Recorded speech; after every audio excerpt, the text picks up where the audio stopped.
Good morning. Pleasure to be with all of you. To my left, Melissa DeRosa, Secretary to the Governor. To my right, Robert Mujica, Budget Director of the State of New York, also gracing the cover of City and State magazine this month, where he has that big, warm smile that he's famous for.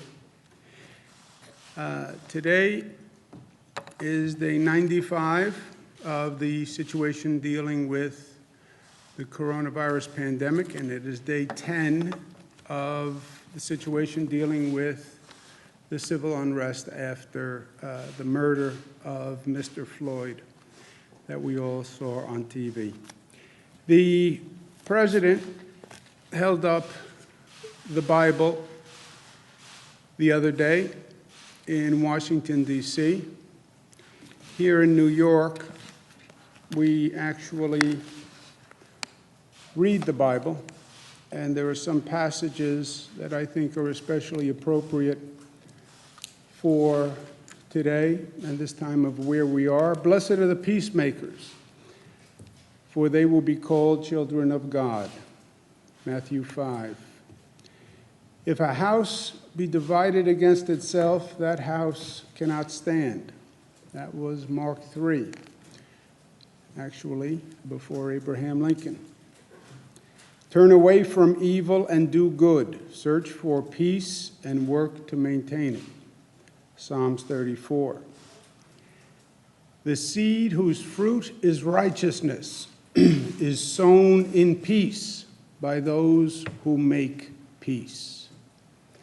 I think those words are all appropriate for where we are today. It's another quote that I think is applicable to where we are today. You can't use the military as a political weapon. Do you remember who said that? I said that. There's another quote. The option to use active duty forces in law enforcement, use forces in a law enforcement role, should only be used as a matter of last resort, and only in the most urgent and dire of situations. We are not in one of those situations now. I do not support invoking the Insurrection Act. Do you know who said that? Secretary of Defense Mark Esper, appointed by President Trump. You can't set fire to the house and then claim you are the one trying to put out the flames. Do you know who said that? You guys are not well read. That I can tell you. A.J. Parkinson said that.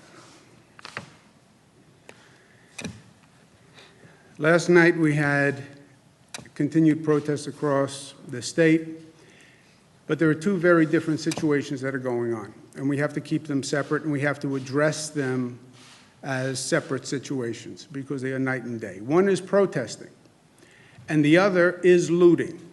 They are two very different situations. Some people choose to morph those two together. All the protesters are actually looters, and we should treat them as looters. That is not a fact. That is not the truth. That is not the reality of what is going on. There are people who are protesting, and there are people who are looting. Very, very different situations.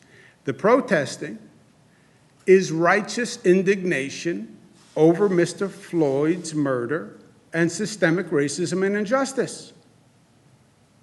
And you listen to their point, I think they're right. You look at that Mr. Floyd's murder on television, and it is reprehensible.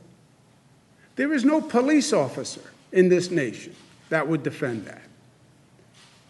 And people are appalled. And again, it's not the first time. You can't say, well, this is an isolated incident. Mr. Floyd was one in an ongoing series. Ahmaud Arbery, Breonna Taylor.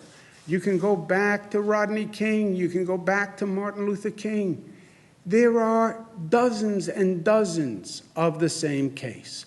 Righteous indignation. It's more systemic racism. Righteous indignation. It's systemic injustice. Righteous indignation. Yes, but don't be violent, because when you are violent, you lose the righteous indignation. When you are violent, you play to the critics who want to say, oh, they're all violent looters. They're all a criminal element. And that actually defeats the righteousness of the message. Mr. Floyd was nonviolent. He was nonviolent against the police. The crime that they were possibly investigating was a nonviolent crime. Violence actually demeans the situation and loses the righteous indignation. And I would urge the protesters to respect the curfew, because the curfew is necessary because the police have a real job of policing, dealing with the looters. And the looting is criminal behavior, pure and simple. There's no righteousness, there's no message, there's no indignation. These are opportunists who see the police are busy dealing with the protesters, and they say, well, here's an opportunity to loot and to steal and to cause mayhem. That's all they are. This is criminal behavior, period, designed to create chaos. Well, there are anarchists in there also. Fine. It's all illegal behavior. And we will not allow our cities in this state to be in chaos. Period. Public safety is rule 1. Maintaining order is rule 1. It's not going to happen in the state of New York. We're not going to allow the looting that we've seen on videotapes, the chaos that we've seen. Period. The police must be empowered to keep order, stop the looting, and stop the criminal activity. Distinguish between the protesters and the looting. Yes, you have police action which is necessary to work with the protesters, but the police have to be there and be empowered to stop the looting and the chaos and the criminal behavior that people are trying to exploit this moment for their own selfish criminal purposes. And the police have to be able to do their job. And the police have to be supported in being able to do their job. I've sent New York State Police to cities to deal with these protests. They have to have the right numbers. They have to be empowered to do their job. And we've had protests again last night all across the state. I want to applaud the local police who have done a great job. I want to applaud the state police who have done a great job. The protests were mainly peaceful all across the state. And I want to thank all involved for keeping it that way, protesters included.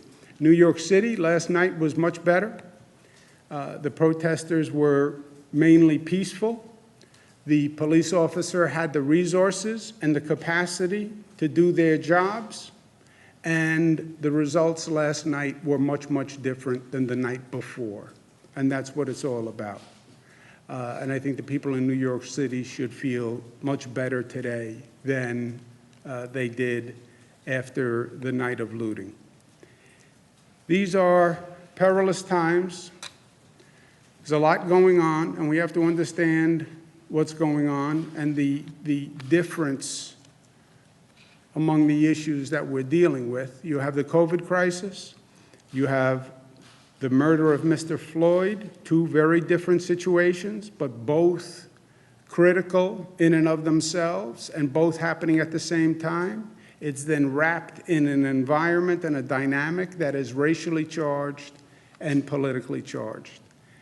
It makes it a very, very perilous time in this country. And we have to be careful. We have to be very careful because the consequences are steep on both sides of this equation. So leadership, good government, responsibility is more important than ever before, especially in these divided times. COVID-19 is still a real threat. We're still battling that. I know it's not on the front pages today, but it is still in people and in society. We're still battling that. That is going better than it has ever gone in New York. We have the lowest number of hospitalizations ever, and we have the lowest death toll ever. And God bless the people of New York for what they did. God bless the nurses and the doctors and the essential workers and the frontline workers, because they saved hundreds of thousands of lives in the state of New York. We have to remember what made us successful during COVID, that we're New York tough, but New York tough is multifaceted. It means New York smart. If you're going to protest, protest intelligently. Remember, the COVID virus is still out there. So protest intelligently. We're united. We're not black and white. We're not upstate, downstate. We're not red and blue. We are one state, one community. And we came together that way. We're disciplined in fighting this COVID. We're disciplined in having our right to protest, but doing it peacefully and in a way that respects law and order. And we are loving at the end of the day. Yes, we have issues. Yes, we have challenges. But we've shown how good we can be as a community and how much we respect one another and the sacrifice we're willing to make for one another. Let's keep that spirit that we developed over the past 95 days. Let's keep that going, because that is pure magic. If we stay united and we stay loving and we stay smart, we're going to handle all of these issues and we're going to be the better for it. We've overcome the greatest challenge that this state has faced in my lifetime with this COVID virus. This was the beast that we didn't know if we could beat. But so far, we've beaten it. We have to stay smart to make sure we control the beast. But we did it. We overcame. We, the people, overcame together. Last words for today: do not be overcome by evil, but overcome evil with good. Romans 12. That, my friends, is New York tough, smart, united, disciplined, and loving. Questions? Governor, how do we tackle the power of police unions and the need to change culture within local police agencies and the wider criminal justice system? Your policy ideas don't really hit at the issue. Why aren't bad apples being called out by colleagues? And will you allow the release of state troopers' disciplinary records under 50A? Well, you have a lot in there. There are necessary reforms that need to be made. There's no doubt about that. That's, I hope, the positive legacy of the injustice that was done to Mr. Floyd. Many of those policies are already law in the state of New York. 50A, the disciplinary records, I hope will become law shortly. And we have to respect everyone's interests there.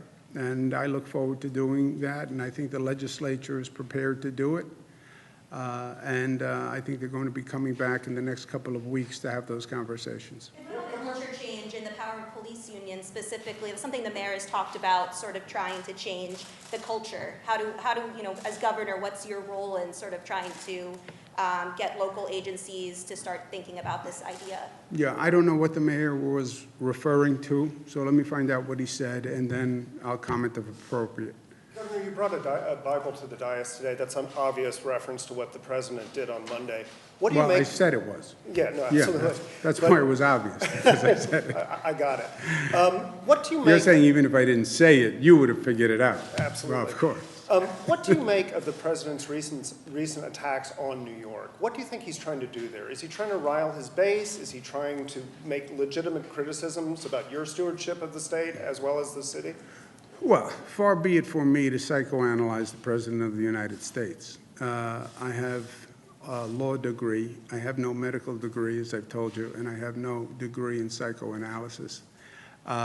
It's nothing new for the President. He's not just attacked New York in tweets. His policies have been vicious to New York. He changed the tax code in a way that increased the taxes in New York and other Democratic states. He has failed to do anything positive for New York.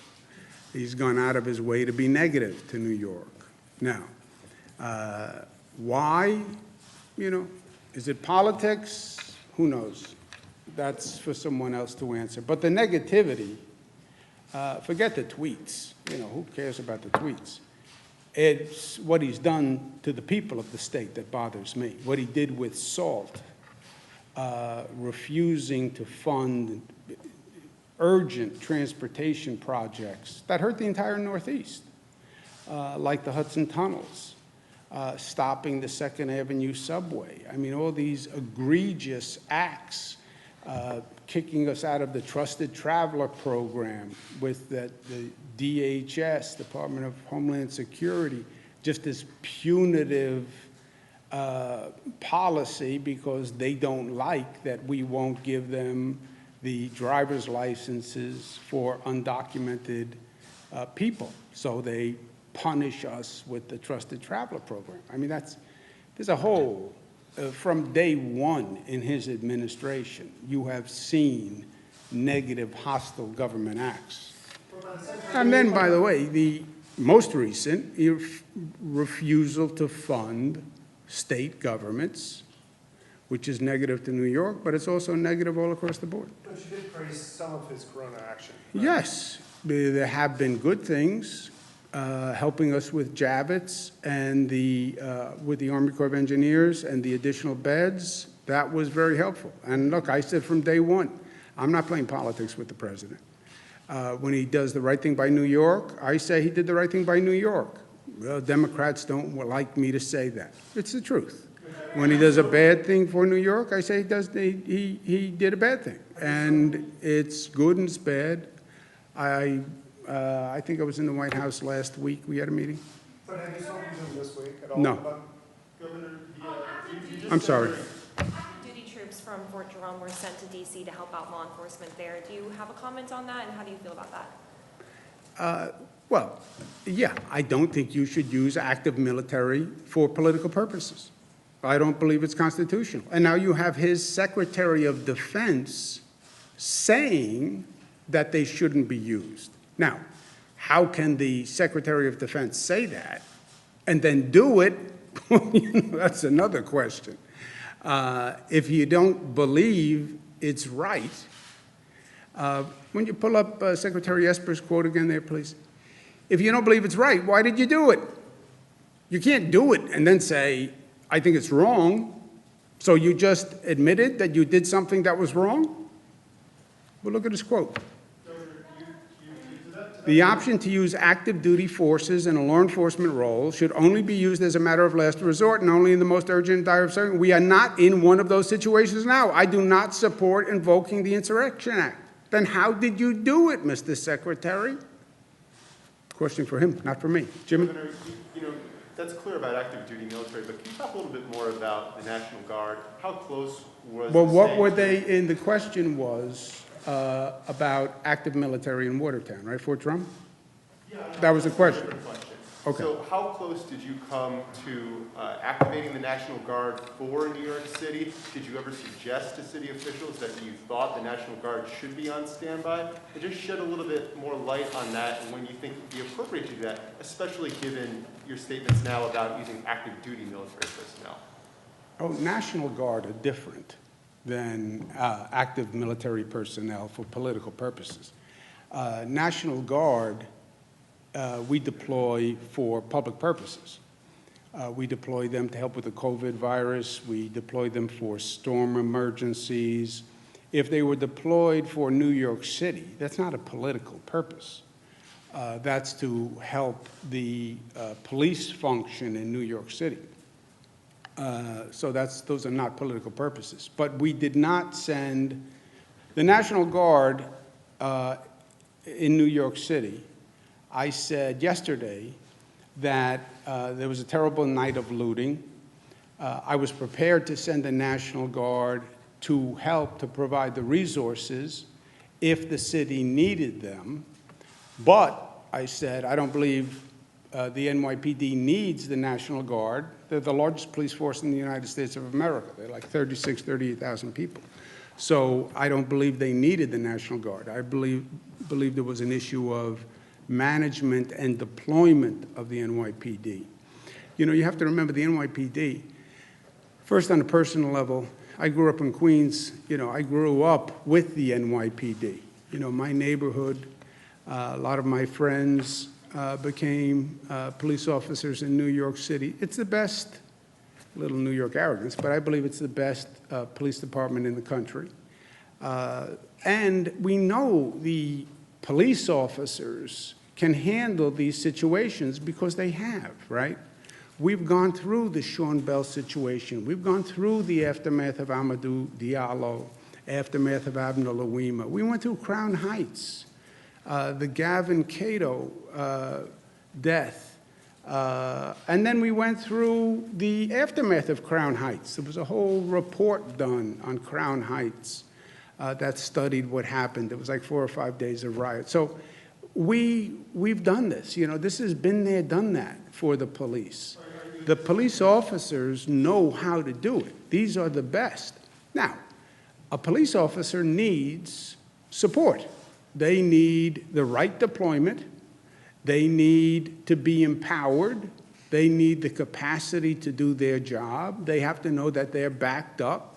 They have to know that if they're out there, they can do what they have to do. If they have to arrest somebody, they have to arrest somebody. They have to have the right gear. So they have to get the support that they need. But they're it's not about the NYPD. And by the way, one other point. Forget everything else. It's about getting results, right? I'm here to get things done and make life better for people. We got results. Last night was a much, much better night than the night before. So it worked. We got results. Let's just remember what we did last night, and let's keep that going. Governor, the Rensselaer County executive is urging businesses there to ignore the phases and just suggesting to them that they open up right away if they so choose. And he's also starting a GoFundMe page to help pay fines if there were any fines. Do you have any response to that? Well, I don't think telling people to violate the law is a good idea. And somebody tells you to violate the law, that's not an excuse when you violate the law. So you still get the fine or whatever the penalty is for violating the law. You would still be liable. You would still get sued. And you will still be closed down. And you'll be penalized. And, you know, I can tell you, yeah, you should get up and assault Jesse. I think you should do that.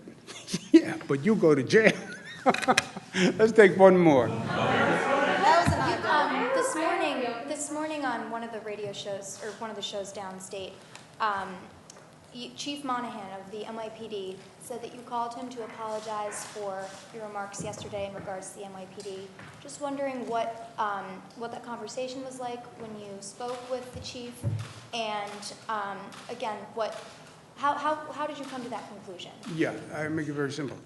First, I never spoke to whatever that person's name is. I spoke to the police commissioner and said the same thing I just said to you and the same thing I said yesterday, which is it's an issue of management and deployment. The actual police officers are the best. My issue was with the management and deployment, never about the police officers. It's about the management. It's about the deployment, not about the officers. Thank you very much.